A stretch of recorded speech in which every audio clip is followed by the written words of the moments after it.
Mesdames, Messieurs, bonsoir. Vous êtes sur les antennes de la télévision Top Bandia. Il est 20h30 et c'est l'heure de votre principale édition d'information.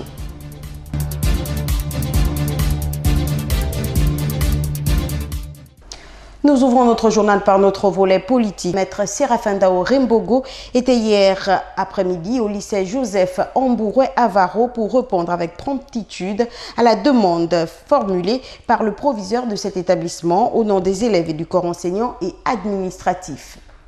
L'élan de solidarité incarné par le président du Conseil national de la démocratie qui par ailleurs est le chef de file du Parti pour le développement et la solidarité sociale et fils de la province Logo-Maritime Maître Séraphin Dao ne cesse de faire des heureux. En effet, cet après-midi, après les villes de Bakumba, Malinga, Amboué pour ne citer que celle-là, le tour est revenu à Port-Gentil et précisément au lycée Joseph Ambouroué à Avaro de bénéficier des mains propres de Maître Ndao, de matériel didactique, en réponse quelques jours seulement après la sollicitation qui lui a été faite en sa qualité de président du Conseil national de la démocratie par le proviseur de cet établissement. Monsieur le professeur, j'avais des chers collègues, parce que vous ne le savez pas, je suis moi-même enseignant. Je suis très heureux de me retrouver dans cet espace qui nous est commun. J'ai été sensible au pli que j'ai reçu de M. le proviseur, qui était en fait une requête, à laquelle j'ai accédé d'autant plus rapidement que je suis, il a dit lui-même, fils de cette province, mais je suis surtout parent d'élèves. Et à ce titre, je voudrais, à l'aube de cette année, magnifier le métier ingrat et difficile d'enseignant. Je voudrais surtout vous dire que je sais que la conjoncture économique actuelle, ou plutôt la morosité de cette conjoncture, a eu des effets déplorables, notamment ceux que vous-même, monsieur le professeur, avez bien voulu relever ici. Mais je crois que la solidarité en cas de difficulté doit être le maître mot. Et en venant ici, je suis guidé par deux choses. D'abord, la solidarité qui doit exister entre Port-Gentil, entre Maligorien, entre Gabonais. Agréablement surpris par la prompte réaction du président Dao, le proviseur du lycée Joseph Ambouroué à Avaro n'est pas resté indifférent face à ce geste de cœur. Monsieur le Président, nous sommes vraiment surpris, agréablement surpris, parce que ça dépasse la hauteur de nos attentes. Et je pense que c'est un bol d'oxygène très important pour nous, pour l'administration, l'ensemble des élèves, et que nous allons surtout faire bon usage de ces matériels. En ces temps difficiles, recevoir c'est plus qu'une joie, c'est un plaisir. Donc soyez rassurés, et à mon nom propre et au nom de tous les élèves du corps consulat de l'administration, nous remercions encore. Ce lot de matériel informatique composé de vidéoprojecteurs, d'ordinateurs HD Prodesc, d'onduleurs, d'écrans HD et de plusieurs cartouches d'encre d'une importante valeur vient à point nommé car il permettra de soulager un tant soit peu les difficultés auxquelles sont confrontées les différentes composantes de ce lycée. Et il faut rajouter également qu'à côté de ce lot didactique, Maître Ndao a remis 2 enveloppes pour les responsables de l'établissement et les élèves. Le président Dao a répondu à une sollicitation eu égard à la correspondance qui lui a été adressée par M. le proviseur pour exprimer les besoins du lycée. Donc, suite à cette correspondance, le président Dao a réagi dans l'immédiat. Il est venu rendre visite en nous amenant un lot de matériel didactique, à savoir un rétroprojecteur, un ordinateur, des cartouches d'encre, des antivirus, etc. En fait, tous les consommables nécessaires pour les machines. Par moi, le comité des élèves, on remercie le président Dao pour les gestes qu'il a eu à faire envers notre établissement, le lycée Joseph Ambouroué à Avaro. Il a permis que nous puissions avoir le matériel informatique adapté.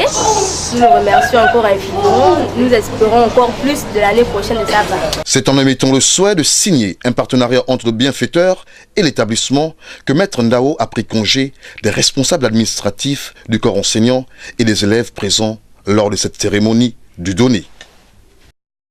Les populations du quartier Bambouchine dans le 6e arrondissement de la commune de Libreville sont confrontées à plusieurs problèmes, entre autres le manque d'eau potable, une situation qui emmène les habitants de ce quartier à parcourir des kilomètres pour pouvoir recueillir ce précieux liquide. Reportage. Le calvaire d'eau à Bambouchine dans le 6e arrondissement de Libreville est grandissime. La quasi-totalité de population de ce quartier subirait l'affront que lui inflige l'absence de ce liquide précieux de surcroît, source de vie. Oh, c'est là il prend l'eau là-bas à la route italienne. Pour laver où? Voilà moi tu vois.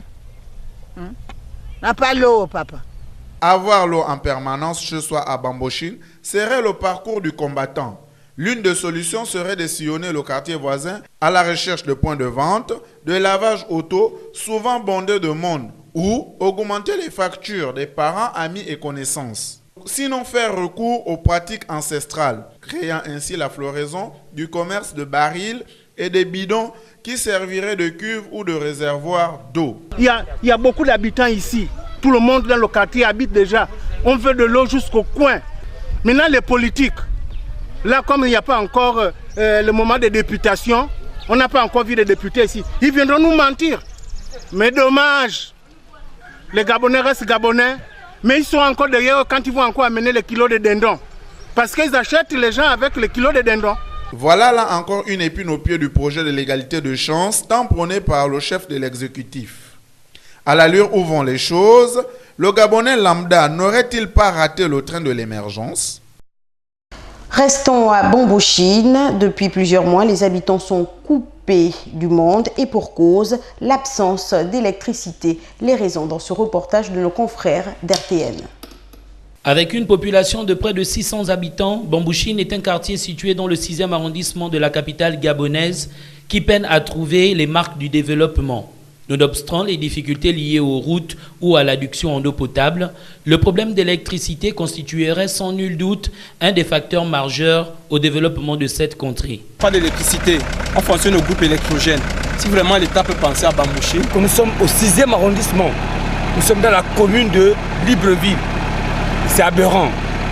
Si franchement les autorités pensaient un seul instant que nous vivons aussi les mêmes choses que partout ailleurs, où ils améliorent, ils devaient penser à nous. C'est vraiment dangereux. Les poteaux s'arrêtent à 500 mètres. Il faut tirer les câbles à 7000 km. L'angoisse, la tristesse, le désarroi sont ici les maîtres mots des sentiments qui animent ces populations. L'absence d'électricité dans ce coin de Libreville favoriserait la montée de l'insécurité. Pour étudier, on utilise des lampes tempêtes. Pour se rendre dans notre établissement, c'est vraiment pénible. Le taxi, si nous coûte 500 francs, sont obligés de s'élever à 5 heures, voire même 4 heures pour marcher d'ici jusqu'au carrefour. Et lorsqu'il pleut, c'est vraiment très très dur parce qu'il y a des éclaboussements de voitures. La route est pénible, les chaussures sont sales. À l'instar des quartiers où résident les nantis, tels que la Sablière ou Agondje, qui connaissent des véritables changements, Bambouchine, au dire de ces populations, gagnerait à connaître un souffle de développement, car l'eau, la route et l'électricité concourraient au développement d'un quartier, sinon d'un pays. Ouvrons à présent notre page internationale. S'achemine-t-on vers la paix dans la région des Poules? C'est du moins ce qu'il en ressort des autorités congolaises. Le gouvernement et les ex-rebelles de ce département en crise depuis 1 an se sont rencontrés pour la première fois à Brazzaville, la capitale. Une grande avancée dans l'application d'un accord de paix signé le 22 décembre dernier. Ce que l'on sait, c'est qu'ils étaient en tout 24 assis autour d'une table à Brazzaville, la capitale congolaise, ce mercredi 17 janvier. 12 représentants, les autorités du pays et 12 autres menés par Anne-Philippe Bibi, venus tout droit du Poule pour représenter les rebelles de cette région. Une rencontre qui fait suite à l'accord de paix signé le 23 décembre 2017 entre les deux parties. Objectif, poursuivre la mise en œuvre de ce processus de paix. Le Congo est notre pays et nous devons le servir. Ce service est une exigence qui commande loyauté, abnégation et volonté sans cesse renouvelée de conduire notre patrie vers les expressions achevées des valeurs positives, notamment la liberté, le développement, la paix, la dignité et la fierté. Voilà le devoir qui est le nôtre et qui résonne au tréfonds de nous-mêmes comme un impératif. La crise dans le pool a débuté en 2016 au lendemain de la réélection contestée du président Denis Sassou Nguesso. Les forces de sécurité ont alors lancé une vaste opération militaire pour arrêter Frédéric Binsamou, plus connu sous le nom de Pasteur Toumi, qui était accusé d'avoir attaqué Brazzaville avec ses hommes. Jusqu'ici, ce conflit a déjà fait plus de 20 000 déplacés et environ 138 000 personnes sont affectées par ce conflit entre l'État et les rebelles du pool. Le gouvernement était bien obligé parce que jusqu'alors, le gouvernement a voulu résoudre la question sur le plan militaire et on s'est tous rendu compte que militairement la chose perdurait, la crise du pôle perdurait et la porte de sortie pour tout le monde c'était ramener M. Toumi sur une table de négociation et le gouvernement avait tellement mis la barre haute en cherchant plus ou moins la tête de M. Toumi, mais malheureusement il faut avouer que l'armée n'a pas pu. Et la seule issue, et tout le monde le sait, c'est le dialogue. Et je pense que même les partis téméraires du gouvernement, ceux qui sont les jusqu'au-boutistes, se sont rendus compte qu'il faudrait bien négocier, que ce soit du côté du gouvernement et aussi du côté du pasteur Toumi. Je pense que ça pourrait aboutir, mais il faut une dose de volonté de toutes les parties, parce qu'il y a, qu'on le veuille ou non, une partie de méfiance du côté du gouvernement comme du côté du pasteur Toumi. Ce dialogue qui devrait se poursuivre dans les prochains jours se déroule à huis clos. On sait en revanche que les représentants du pasteur Toumi souhaitent apporter quelques modifications au texte de l'accord du 23 décembre 2017 afin d'y intégrer les revendications du pasteur. Au Zimbabwe, les élections présidentielles et législatives se tiendront dans 4 à 5 mois, une promesse déclarée par le président par intérim Emmerson Mnangagwa, lui-même candidat à la prochaine présidentielle. Premier scrutin de l'après-Mugabe, les enjeux autour de cette élection sont nombreux.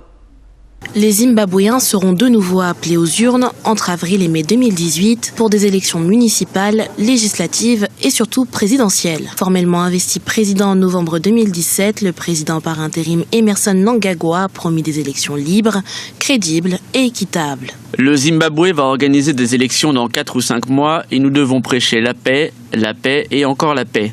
Parce que nous savons que c'est essentiel pour nous et nous ne doutons pas que nous aurons des élections pacifiques. Il faut dire que les élections qu'a connues le Zimbabwe furent souvent entachées d'irrégularités dénoncées par l'opposition. Pour le Zimbabwe qui se dirige vers la première élection présidentielle de l'après-Robert Mugabe, les enjeux sont nombreux. L'enjeu, c'est de savoir si le Zimbabwe va pouvoir rentrer dans une nouvelle ère à la fois démocratique et sociale. C'est de savoir si ce pays va finalement tourner ou non la page des années Mugabe, des années de domination de la ZANU-PF. Donc si elles sont bien organisées, ce sont des élections tout à fait décisives pour ce pays et pour l'ensemble de la sous-région. Des élections qui se feront donc en avance du programme prévu par la Constitution. En effet, selon les textes, la période électorale s'étire du 22 juillet au 22 août 2018. Un scrutin auquel le président par intérim Emmerson Mnangagwa se présentera en tant que candidat de la ZANU-PF, parti au pouvoir. Et pour boucler notre page internationale, 2018, une année électorale en Côte d'Ivoire. Les élections régionales, municipales et sénatoriales sont prévues cette année. Pour la bonne tenue de ce scrutin, la société civile exige une réforme de la commission électorale indépendante pour des élections transparentes, crédibles et inclusives. On fait le point avec nos confrères d'Africa 24. Société civile ivoirienne pour une réforme de la CEI, commission électorale indépendante. 15 organisations regroupées dans une plateforme dénommée Groupe de plaidoyer et d'action pour la transparence électorale appellent le gouvernement à changer la composition de la CEI pour la mettre en conformité avec l'arrêt de la Cour africaine des droits de l'homme et des peuples. Cette Cour a condamné l'État de Côte d'Ivoire à modifier la composition de la CEI parce que déséquilibrée en faveur des partis proches du pouvoir et la rendre conforme à la Charte africaine sur la démocratie. Le groupe de plaidoyer et d'action pour la transparence électorale propose une commission électorale indépendante réduite à 13 membres contre 17 actuellement.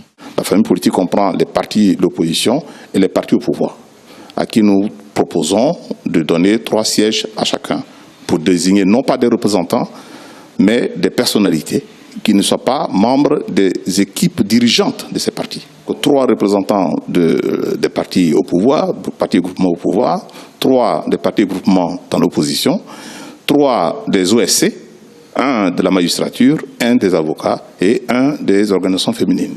Pour les observateurs de la vie politique ivoirienne, il n'est pas réaliste de vouloir diluer l'importance des partis politiques ou écarter les chefs religieux et traditionnels ainsi que l'administration.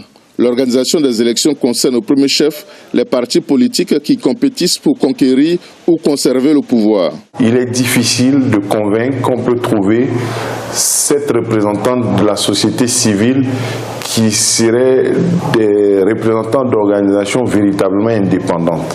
Si, voyez-vous, la société civile est de plus en plus impliquée au sein de la CI pour organiser les élections, mais qui va contrôler encore ces élections-là? Parce que c'est encore la société civile qui va pour dire ça s'est bien passé ou mal passé. En tout état de cause, le gouvernement devrait annoncer bientôt des mesures sur les élections en Côte d'Ivoire.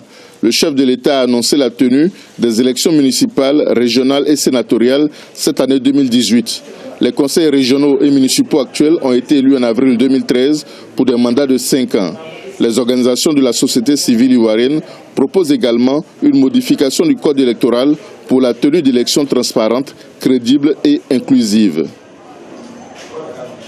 C'est sur ce que s'achève cette édition d'information. Merci de votre fidélité. Mais avant, juste après cette principale édition d'information, vous suivrez l'intégrale de la cérémonie de présentation de vœux du président du Parti pour le développement et la solidarité sociale, Maître Séraphin Ndao Rimbogo, à ses partisans et sympathisants.